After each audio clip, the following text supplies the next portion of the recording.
Hello students, good morning. कैसे हैं आप सब? बढ़िया, मज़े में? ओके। तो अपन आगे मैट्रिक्स के बारे में पढ़ें उससे पहले मैं आपको कुछ एक छोटी सी बात बताना चाहती हूँ, ठीक है? तो ध्यान से सुने कि हमेशा इंसान को दो लोगों से बचना चाहिए। किन दो से? एक तो वो लोग जो आपके अंदर जो बुराई नहीं है उसके बावजूद भी आपके अंदर बुराई जो है वो गिनवाते रहते हैं कि तुम्हारे साथ ये चीज़ सही नहीं है, तुम्हारे साथ ये चीज़ नहीं। और सेकंड, वो लोग जो आपके अंदर अच्छाई नहीं है फिर भी आपकी उसके अंदर बड़ाई करते रहते हैं कि अरे यार तुम्हारे साथ ये चीज़ तो बहुत बढ़िया है, ठीक है? इन दो लोगों से हमेशा आपको बच के रहना है, तभी आप अपनी लाइफ में क्या कर पाएंगे? ग्रो कर पाएंगे और सक्सेस हो पाएंगे, ठीक है? तो अपन स्टार्ट करें। हमेशा कुछ चीज़ों को ध्यान में रखता है इंसान, तभी वो आगे बढ़ पाता है, ग्रो कर पाता है, सक्सेस कर पाता है। सो लास्ट टाइम हम लोगों ने डिस्कस किया है मैट्रिक्स के बारे में, मैट्रिक्स के कुछ टाइप्स और किस टाइप की मैट्रिक्स होती हैं, उसके टर्म्स देखे हैं अपन ने, डेफिनेशंस देखी है अपन ने, ठीक है? तो अब अपन पढ़ने वाले हैं उसका नेक्स्ट वन टाइप। 6 तक अपन ने पढ़ा है। सेवन्थ वन बताने से पहले मैं आपको यूनिट जो मैट्रिक्स है उसके बारे में एक बार फिर से एक्सप्लेन करना चाह रही हूँ। यूनिट मैट्रिक्स के बारे में जब अपन ने पढ़ा था, यूनिट मैट्रिक्स के बारे में जब अपन ने पढ़ा था, अपन ने क्या पढ़ा था कि उसका जो डायगोनल होता है वो क्या होना चाहिए? नंबर 1 होना चाहिए। और एक खास बात, यूनिट मैट्रिक्स हमेशा स्क्वायर मैट्रिक्स होती है, यानी कि अगर आप बोले कि 3/2 का एक मैट्रिक्स है जिसके इसको आप यूनिट मैट्रिक्स बोल रहे हो क्योंकि उसके अंदर 1 1 आ रहा है, ठीक है? तो ये पॉसिबल ही नहीं है, बिल्कुल भी पॉसिबल नहीं है। तो सबसे पहली कंडीशन क्या होगी यूनिट मैट्रिक्स की कि वो एक स्क्वायर मैट्रिक्स होगा ही होगा, चाहे वो 2/2 हो, चाहे वो 3/3 हो, चाहे वो 4/4 हो, ठीक है?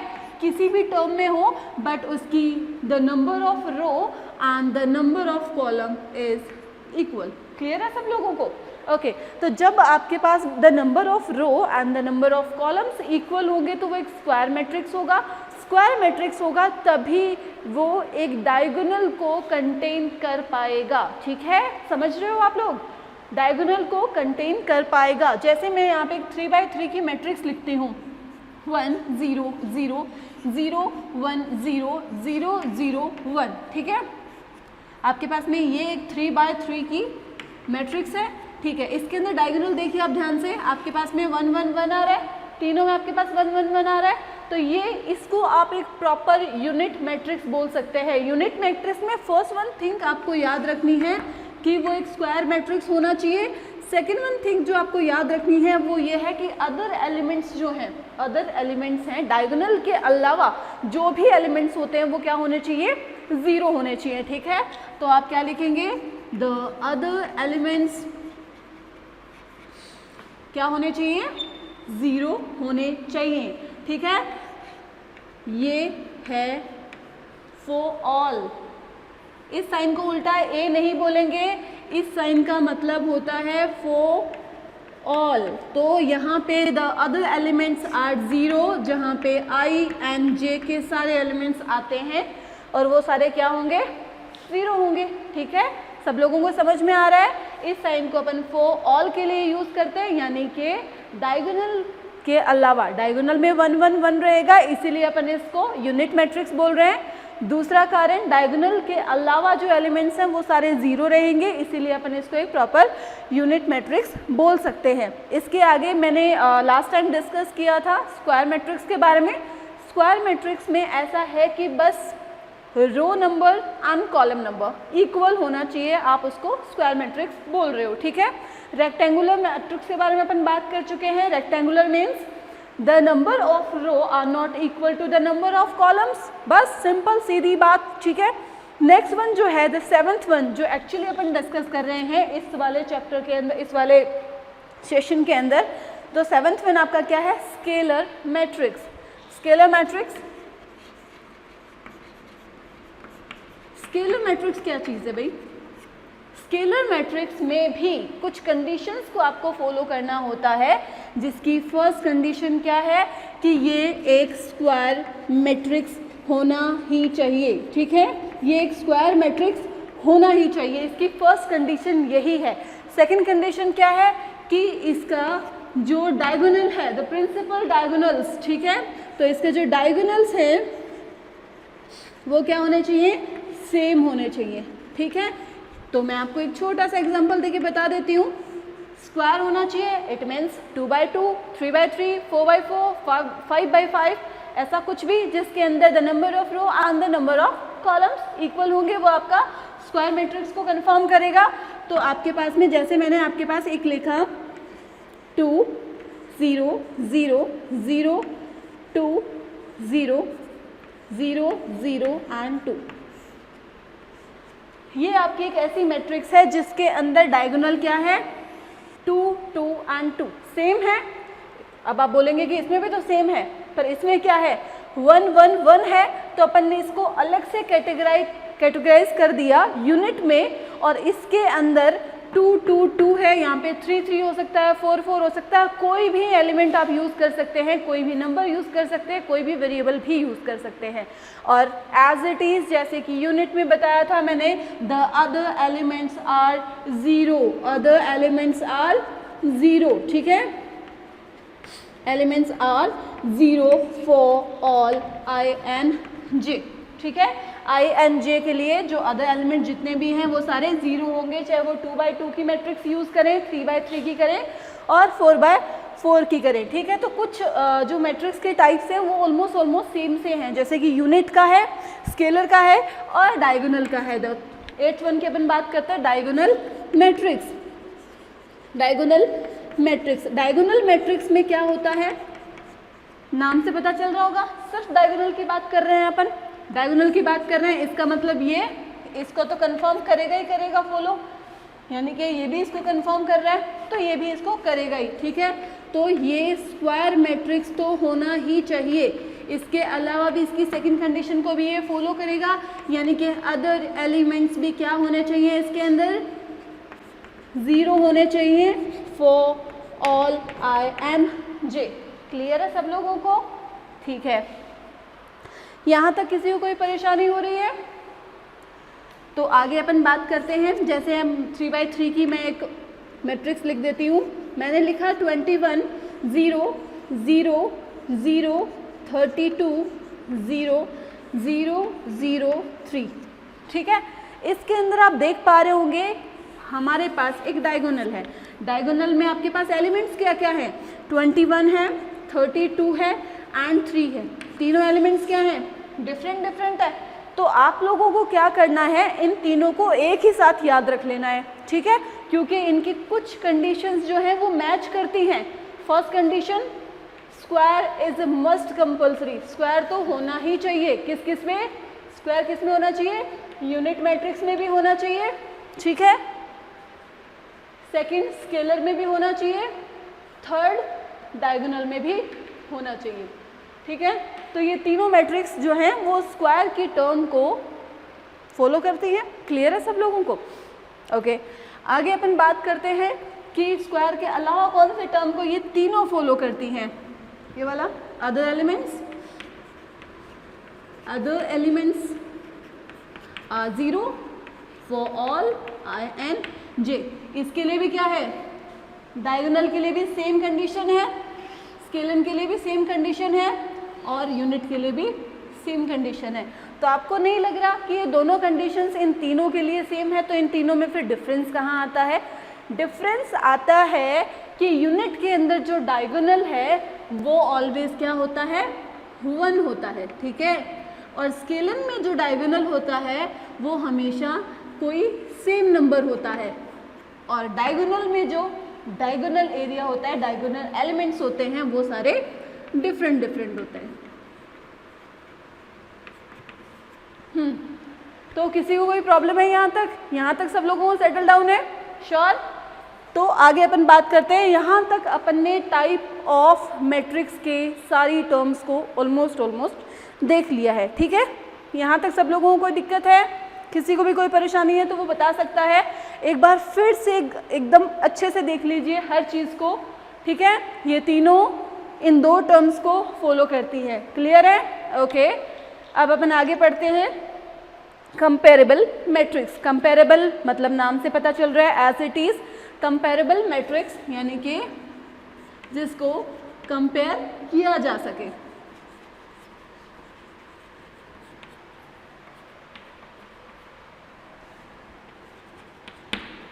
कंपेरेबल मैट्रिक्स मतलब कि कुछ ऐसी मैट्रिक्सेस जिनको आपस में कंपेयर किया जा सके, यानी कि जब कोई दो मैट्रिक्स को कंपेयर करोगे तो उनकी कौन सी कंडीशंस जो हैं वो फॉलो करें, तब जाके वो दोनों जो मैट्रिक्स हैं वो एक दूसरे के इक्वल या कंपेयर किया जा सकता है।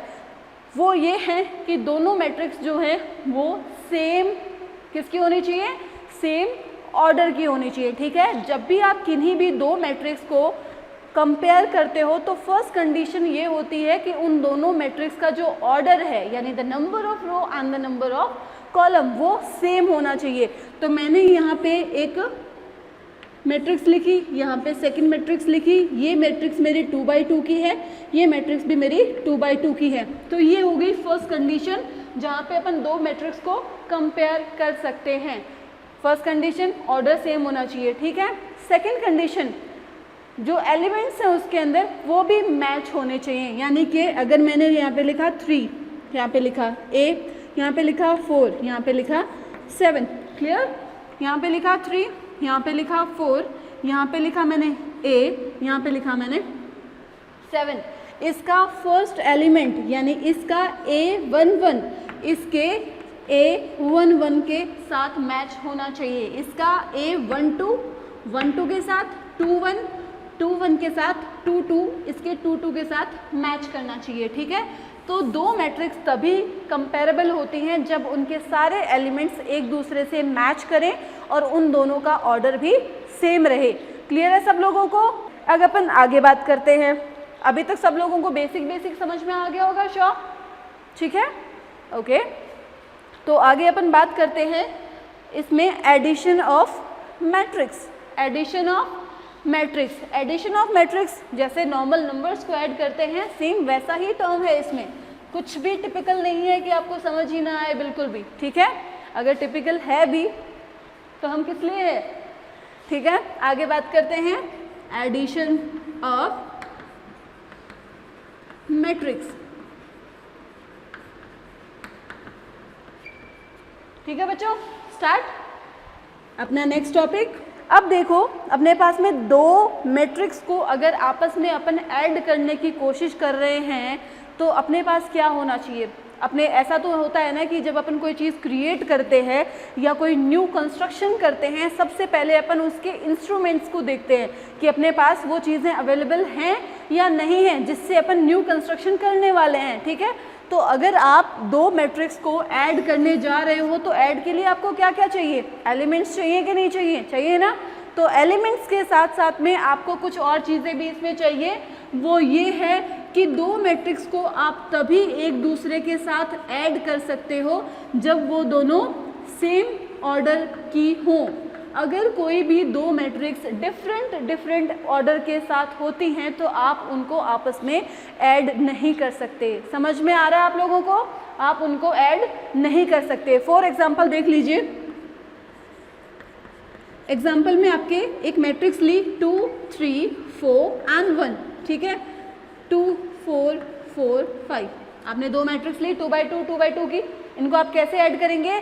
आप इसका फर्स्ट एलिमेंट इसके फर्स्ट एलिमेंट के साथ, इसका सेकंड एलिमेंट इसके सेकंड एलिमेंट के साथ, इसका थर्ड एलिमेंट इसके थर्ड एलिमेंट के साथ और इसका जो फोर्थ वन एलिमेंट है वो इसके फोर्थ वन एलिमेंट के साथ ऐड करेंगे। क्लियर है सब लोगों को? चलो अपन करते हैं इसको। अपना आंसर मान लो कि ये मेरा A है और ये मेरे पास में B मैट्रिक्स है। एक चीज़ और जान लीजिए अच्छे से, जब भी अपन मैट्रिक्स के अंदर के एलिमेंट्स लिखते हैं तो अंदर के एलिमेंट्स हमेशा अपन स्मॉल लेटर से डिनोट करते हैं। ठीक है, तो मैट्रिक्स के अंदर वाले जो जितने भी एलिमेंट्स हैं, अगर वहाँ पे अपन वेरिएबल्स को यूज़ कर रहे हैं तो उन वेरिएबल्स को अपन स्मॉल लेटर्स में यूज़ करेंगे और जब एक मैट्रिक्स का नाम लिखेंगे तो उसको अपने कैपिटल वेरिएबल से मेंशन करेंगे। क्लियर है सब लोगों को? तो अपन ने डिनोट किया कि मेरे पास ये है A मैट्रिक्स और ये है मेरे पास B मैट्रिक्स, तो इन दोनों को अपन जोड़ रहे हैं ऐड कर रहे हैं a plus B is equal to, ठीक है। स्टार्ट करते हैं अपन। First element added with first element, it means 2 plus 2. The second one element added with the second one element, 3 plus 4. The third one element 4 added with the third one element 4, and the fourth one element added with the fourth one element 1 plus 5. Closed. Okay. आगे देखिए आप लोग, 2 plus 2 is 4, 3 plus 4 is 7, 4 plus 4 is 8 and 1 plus 5 is 6. ये अपने पास हो गया a plus b. यहाँ तक सब लोगों को क्लियर है? श्योर, यहाँ तक सब लोगों को क्लियर है? किसी को कोई परेशानी है? अब आप लोग सोचेंगे कि 2/3 और 3/2 ये दोनों ऐड क्यों नहीं हो सकते एक दूसरे से? ये दोनों इसलिए ऐड नहीं हो सकते कि इनके एक में रोज ज़्यादा हैं, एक में कॉलम्स ज़्यादा हैं। तो आप किस टर्म से, किन टर्म्स को फॉलो करके आप इनको ऐड करोगे? आपके पास कहीं ना कहीं कुछ ना कुछ एलिमेंट बच ही जाएगा जो किसी के साथ भी ऐड नहीं हुआ है, तो उसको एक प्रॉपर एडिशन आप नहीं बोल सकते हो। One term added with the second one term, यही एक प्रॉपर एडिशन होता है। इसका मतलब ये नहीं है कि 2/3 एंड 3/2 के इसका अगर कुछ कुछ मैच खा रहा है, इससे सेम सेम दिख रहा है तो उसको आपने ऐड कर दिया, कुछ नहीं मिला ऐड करने के लिए तो उसको अपने ब्लैंक छोड़ दिया। नहीं, आप ऐसा नहीं कर सकते हैं। तो एडिशन ऑफ मैट्रिक्स में आपको फर्स्ट चीज़ जो ध्यान में रखनी है वो ये होती है कि जिन भी दो मैट्रिक्सेस को आप आपस में ऐड करना चाह रहे हैं उन दोनों का ऑर्डर्स क्या होना चाहिए? सेम होना चाहिए। 2/2, 3/3, 4/4, 5/5, ठीक है।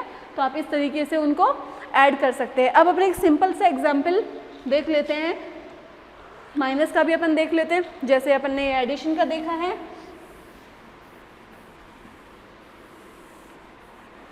तो सब्सट्रैक्शन का देखने से पहले, सब्सट्रैक्शन ऑफ मैट्रिक्स का देखने से पहले अपन एक छोटा सा एग्जांपल और देख लेते हैं जो कि वेरिएबल्स में है। तो मोस्टली लोगों को नंबर्स में प्रॉब्लम आती नहीं है, नंबर्स इजीली एडेड हो जाते हैं, पर वेरिएबल्स में प्रॉब्लम आती है, ठीक है। वेरिएबल्स में या रेशनल नंबर्स में इनमें प्रॉब्लम आती है। तो उसको अपन कैसे एडिशन करेंगे? जैसे मैंने लिया एग्जाम्पल है मेरे पास, a इज इक्वल टू, मेरे पास कोई मैट्रिक्स है 1/2 a x, ओके।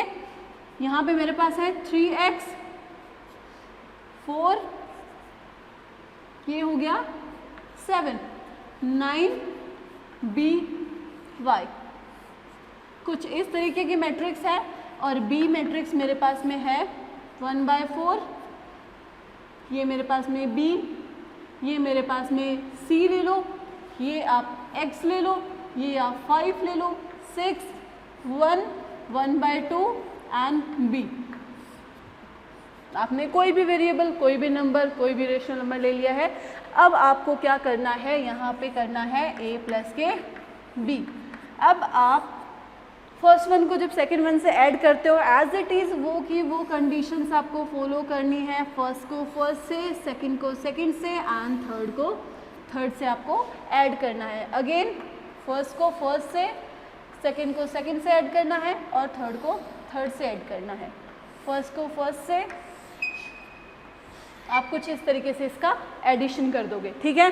तो सबसे पहले मैंने यहाँ पे इसका एडिशन स्टार्ट किया है, half plus 1/4, second a plus b, third x plus c, clear. Second 3x plus x, 4 plus 5, 7 plus 6, 9 plus 1। समझ में आ रहा है आप लोगों को? 1 बाय 1 अपन इनको ऐड करते जा रहे हैं। जैसे कि इसका a11 दूसरे वाले के a11 से ऐड होगा, a21 इसके a21 से ऐड होगा, ठीक है। आप अगर इसमें कंफ्यूजन हो रहा है तो आप सेकंड वाला जो मैट्रिक्स है उसके लिए वेरिएबल b को यूज़ कर सकते हैं, ठीक है।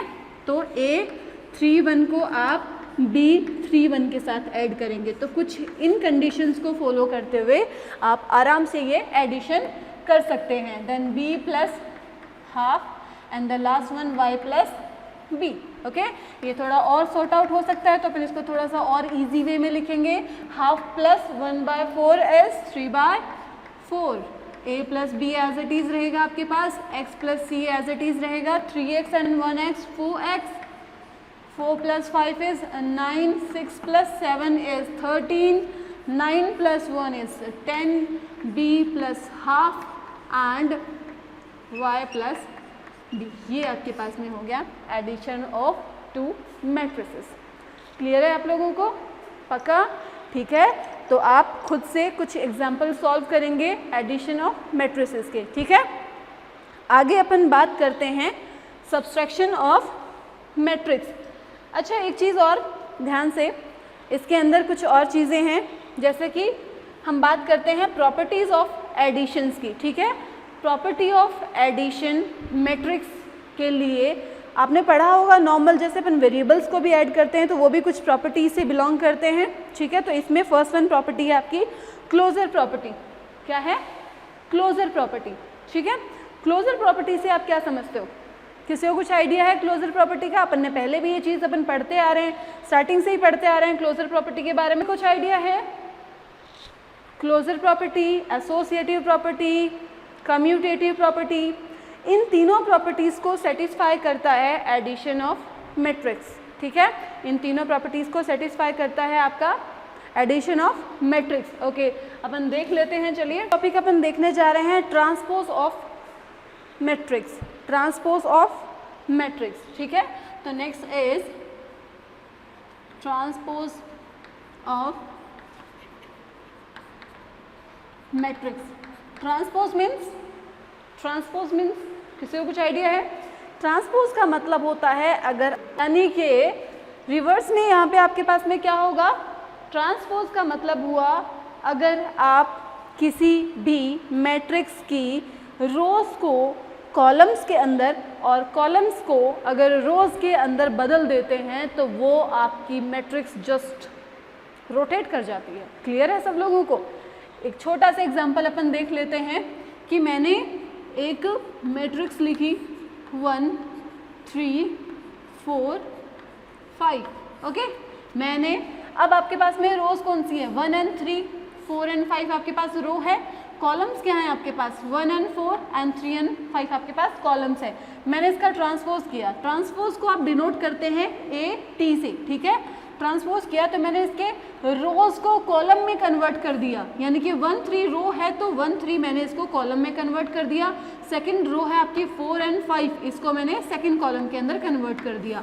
तो ये क्या है? इसका ट्रांसपोज ऑफ मैट्रिक्स, यानी किसी भी मैट्रिक्स की रो को अगर कॉलम्स में, कॉलम्स को अगर आप रो में कन्वर्ट करते हो उसको बोलते हैं ट्रांसपोज ऑफ मैट्रिक्स। तो ये आपका हो गया ट्रांसपोज ऑफ मैट्रिक्स। नेक्स्ट अपन इसकी कुछ कंडीशंस हैं। अगर आप किसी भी मैट्रिक्स को ट्रांसपोज करते हैं और आप उसको फिर से अगर ट्रांसफर करते हैं तो आपके पास वापस से जो आपकी ओरिजिनल मैट्रिक्स है वो आपको मिल जाती है।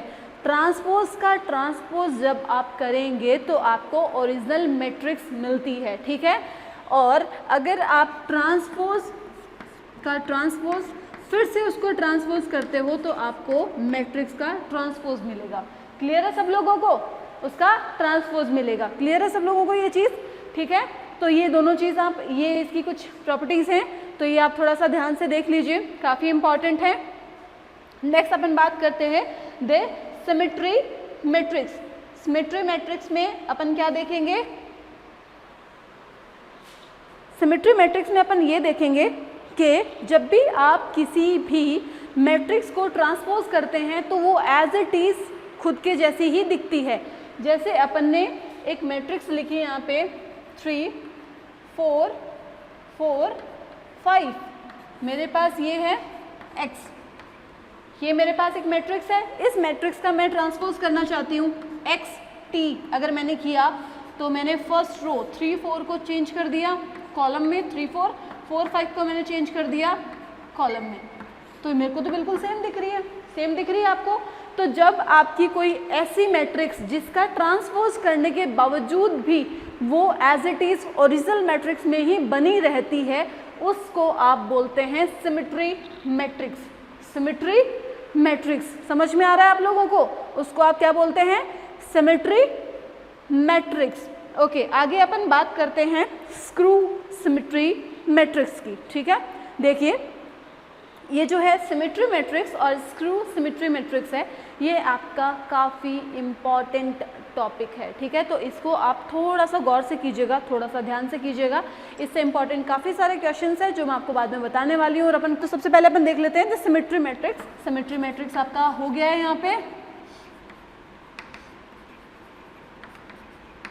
सिमेट्री मैट्रिक्स क्लियर है आपके पास में? ठीक है, एक ऐसा मैट्रिक्स, फिर से आपको एक्सप्लेन कर देती हूँ, एक ऐसा मैट्रिक्स जिसका अगर आप ट्रांसपोज करते हैं, ट्रांसपोज मीन्स समझ में आता है, लास्ट टाइम अपन ने बोला था transpose means row converted in the columns and columns converted in the row. ठीक है, तो अगर आप किसी भी मैट्रिक्स को ट्रांसपोज कर देते हैं, उसके बावजूद भी आपको ओरिजिनल मैट्रिक्स ही मिल रही है, वो चेंज नहीं हुई है, बिल्कुल भी ओरिजिनल मैट्रिक्स मिल रही है। जो पहले जिस जगह पे एलिमेंट्स थे एज इट इज़ वैसे के वैसे हैं, तो आप उसको क्या बोल रहे हैं?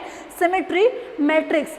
नेक्स्ट सिमेट्री मैट्रिक्स का ये एक पार्ट है screw symmetry matrix. Screw symmetry matrix and symmetry matrix में क्या फ़र्क है? इन दोनों में क्या फ़र्क है, कोई बताएगा? ओके, अपन करते हैं।